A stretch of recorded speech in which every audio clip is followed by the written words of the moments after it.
Patna high court ने सुनाया बड़ा फैसला। अब एक ही प्लेटफॉर्म से मरीजों की परेशानी होगी दूर। सीटीईटी परीक्षा में बैठने की क्षमता से दोगुने परीक्षार्थी। बीसीसीआई सेलेक्टर पदों के लिए इन बड़े नामों ने किया आवेदन।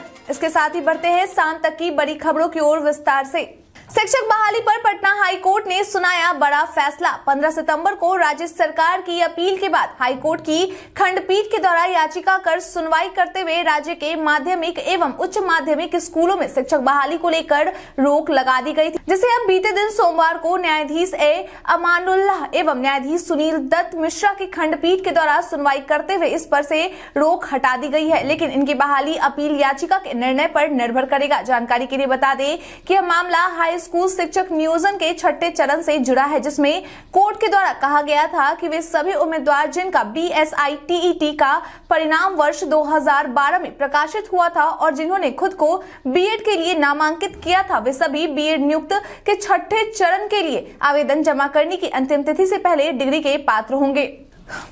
नीतीश कैबिनेट की बैठक आज शाम 4:30 बजे मुख्य सचिवालय के कैबिनेट हॉल में मुख्यमंत्री नीतीश कुमार की अध्यक्षता में कैबिनेट की बैठक आयोजित की जाएगी। इस दौरान कई एजेंडों पर मुहर भी लगाई जा सकती है। जानकारी के लिए बता दें कि यह बैठक एक सप्ताह पहले ही होने वाली थी, लेकिन मंत्रियों की व्यस्तता के कारण बैठक को स्थगित कर दिया गया था। वहीं मिली जानकारी के अनुसार आज होने वाली इस बैठक में इस पर नजर रहेगी कि सरकार की ओर से नौकरी को लेकर क्या फैसला लिया जाता है। इसके साथ ही यह भी उम्मीद की जा रही है कि इस बैठक में कई अहम और बड़े फैसले लिए जा सकते हैं। अब एक ही प्लेटफॉर्म से मरीजों की परेशानी होगी दूर। स्वास्थ्य विभाग की ओर से कई ऐप्स लॉन्च किए जाते हैं जो अलग अलग प्लेटफॉर्म पर मौजूद होते हैं, लेकिन अब स्वास्थ्य विभाग इन सभी ऐप्स को एक ही प्लेटफॉर्म पर ले आएगा।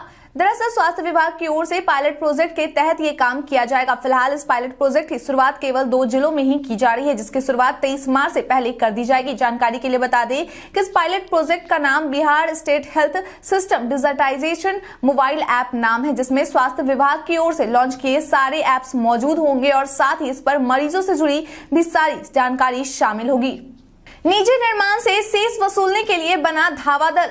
श्रम संसाधन विभाग की ओर से राज्य में बन रहे निजी निर्माण से सेस वसूलने के लिए एक दल का निर्माण किया जा रहा है। बता दें कि इस दल का नाम धावा दल रखा गया है। यह निर्णय विभाग के द्वारा इसलिए लिया गया है ताकि मजदूरों के हित में जो योजनाएं चलाई जा रही हैं उनको गति प्रदान किया जा सके। बताते चले कि निजी दुकानों व व्यावसायिक प्रतिष्ठानों को विभाग के नियम के अनुसार 10 लाख से अधिक के निर्माण पर 1% लेबर सेस निर्माणकर्ता को देना होता है, लेकिन ऐसा नहीं किया जा रहा है। इसी को देखते हुए विभाग के द्वारा सभी जिलों में धावा दल का निर्माण किया गया है। हालांकि यह अभियान कब शुरू किए जाएंगे इसे लेकर कोई आधिकारिक पुष्टि नहीं की गई है। जानिए पटना में किन जगहों पर मिलेगा 5G की हाई स्पीड इंटरनेट। अब पटना में 5G की सेवा शुरू कर दी गई है। बता दें कि इस सेवा की शुरुआत एयरटेल के द्वारा बीते दिन सोमवार को की गई है, लेकिन इसमें अच्छी बात यह है कि 5G सक्षम डिवाइस चलाने वाले लोग अभी कुछ समय तक कोई शुल्क नहीं चुकाना होगा जब तक कि रोल आउट पूरा न हो जाए। बताते चले कि फिलहाल पटना में जिन स्थानों पर 5G की सेवा की शुरुआत की गई है उसमें railway station, dak bungalow, Patna Sahib gurdwara, Bailey road, boring road, city centre mall, Pataliputra industrial area समेत कई जगह शामिल हैं, जहां 5G इंटरनेट की सेवा बड़ी ही आसानी से उठाई जा सकती है। वहीं Airtel 4G SIM 5G inability SIM वाले लोग को इस सेवा का फायदा उठाने के लिए फिलहाल दूसरी सिम लेने की कोई जरूरत नहीं है। बिहार का भ्रष्ट कृषि पदाधिकारी निकला करोड़पति।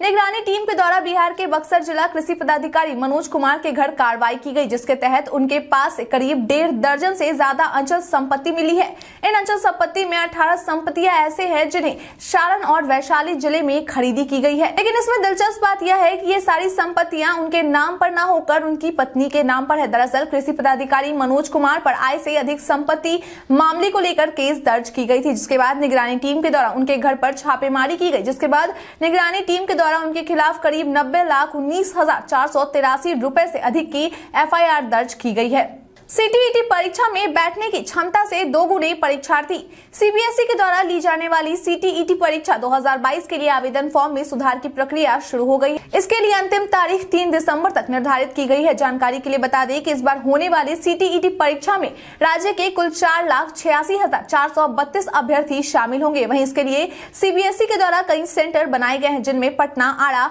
भागलपुर, दरभंगा, गया, समस्तीपुर और मुजफ्फरपुर शामिल है। बताते चले कि यह परीक्षा ऑनलाइन माध्यम से ली जाएगी।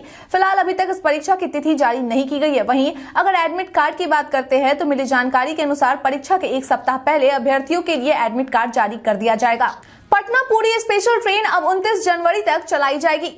यात्रियों को सुविधा पहुंचाने के लिए रेलवे के द्वारा यह निर्णय लिया गया है कि पटना से पुरी जाने वाली स्पेशल ट्रेन को अब 29 जनवरी तक चलाया जाएगा। इसके साथ ही भुवनेश्वर धनबाद भुवनेश्वर स्पेशल ट्रेन के परिचालन में भी रेलवे के द्वारा वृद्धि कर दी गई है।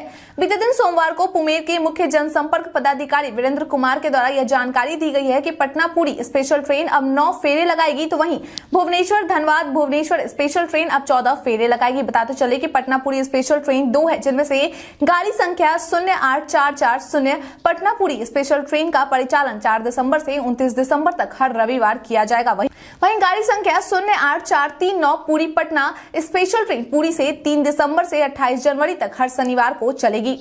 पंचायत सरकार भवन बनाने को मिली राशि खर्च करने में जिला उदासीन।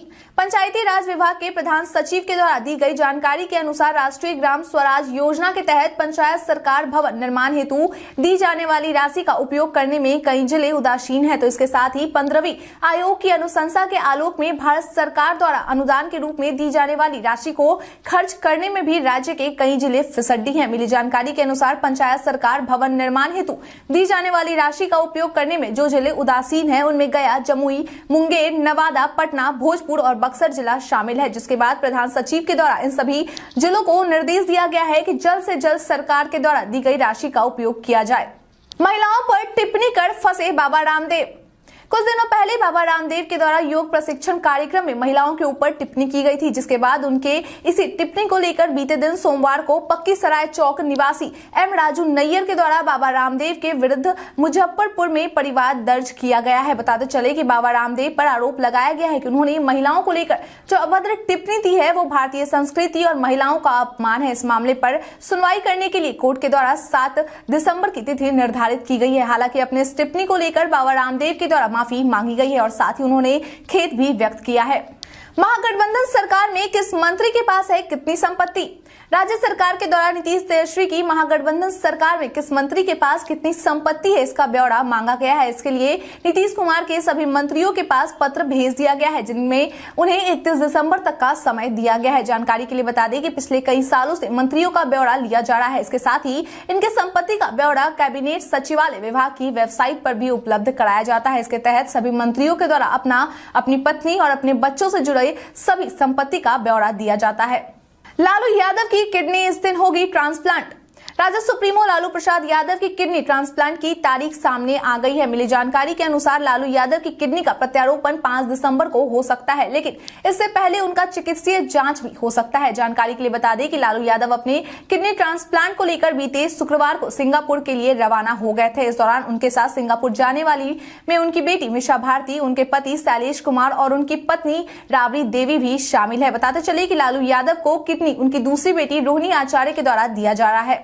तेजस्वी यादव बोले, मुख्यमंत्री नीतीश कुमार का काम इतिहास में हो रहा दर्ज।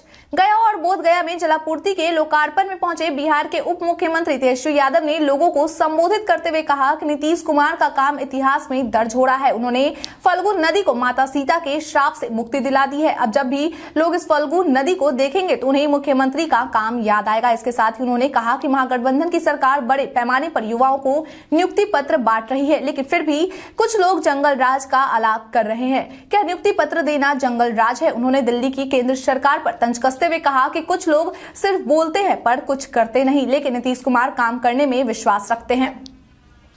बीसीसीआई सेलेक्टर पदों के लिए इन बड़े नामों ने किया आवेदन। T20 वर्ल्ड कप में मिली नाकामी के बाद बीसीसीआई के द्वारा पूरी सिलेक्शन समिति को बर्खास्त कर दिया गया था, जिसके बाद सबसे बड़ा सवाल यह था कि कौन सा नया चेहरा आगे की रणनीतियों को सही से लागू करने के लिए टीम चुनेगा। बता दें कि इस पद के लिए आवेदन करने की अंतिम तारीख 28 नवंबर तक निर्धारित की गई थी, जिसके लिए कई बड़े नामों के द्वारा आवेदन दिया गया है। जानकारी के लिए बता दें कि इस पद के लिए जिन बड़े लोगों के द्वारा आवेदन किया गया है उनमें नयन मोंगिया, मनिंदर सिंह, शिव सुंदर दास और अजय रात्रा जैसे नाम शामिल हैं। इनके चयन के लिए बीसीसीआई के द्वारा एक समिति की नियुक्ति की जाएगी, जो इनका इंटरव्यू करेंगे और उनका चयन करेंगे।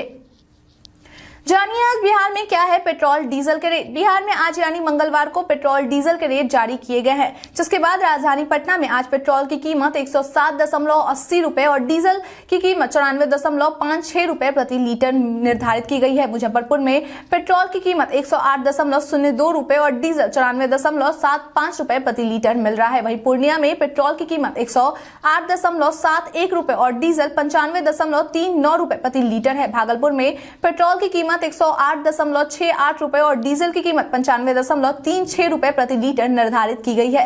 इसके साथ ही गया में पेट्रोल की कीमत 108.85 रुपए और डीजल की कीमत 95.55 रुपए प्रति लीटर है। बता दें कि बिहार में पेट्रोल का रेट सबसे ज्यादा किशनगंज में है, जहां मंगलवार को पेट्रोल 109.62 रुपए प्रति लीटर